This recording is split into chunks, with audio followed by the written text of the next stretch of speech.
જૂનાગઢમાં રેસ્ટોરન્ટમાં રોફ જમાવનાર પોલીસ કર્મચારીની ધરપકડ। અમરોલીના પોલીસકર્મી રણજીત વાઘેલા અને નીતિન બાંભણિયા જમવા માટે ચિતાખાના ચોકમાં સાબરી રેસ્ટોરન્ટમાં ગયા હતા। ત્યારે નજીવી બાબતને લઈને વેટર ઉપેન અને માલિક શોએબ વડગામા સાથે હેડ કોન્સ્ટેબલ રણજીત વાઘેલાએ માથાકૂટ કરી હતી। બાદમાં રેસ્ટોરન્ટ માલિકને ધમકી આપી હતી, જે સમગ્ર ઘટના સીસીટીવીમાં જોવા મળી। જો કે બાદમાં રેસ્ટોરન્ટના માલિકે જૂનાગઢ બી ડિવિઝન પોલીસ સ્ટેશનમાં ફરિયાદ નોંધાવી, ત્યારે પોલીસે વધુ તપાસ હાથ ધરી કોન્સ્ટેબલ રણજીત વાઘેલાની ધરપકડ કરી છે।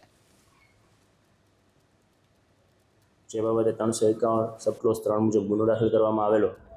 ત્યારબાદ આ દિશામાં આગળ તપાસ કરતા આ જે નેત્રમ શાખા મારફતે જે એક્સેસ ગાડી લઈ આવેલા તેની તપાસ કરતા આ આરોપીઓ વિશે જાણકારી મળેલી, જેમાં અમરેલી હેડક્વાર્ટર પોલીસના કર્મચારી રણજીત નાનજીભાઈ વાઘેલા અને અન્ય નીતિન ગુસાભાઈ બાંભણિયા આ લોકો જે બુટલેગર હાલ અમરેલી જેલમાં હોય ધીરેન કારિયાનો જાપ્તો લઈ અને ગાંધીનગર ગયેલા હોય અને ત્યારબાદ છે એ આ ધીરેન કારિયા પોતાના ઘરે હોય, જ્યારે આમની પૂછપરછ દરમિયાન આ લોકો છે આ રેસ્ટોરન્ટમાં આવેલા અને માથાકૂટ કરેલી।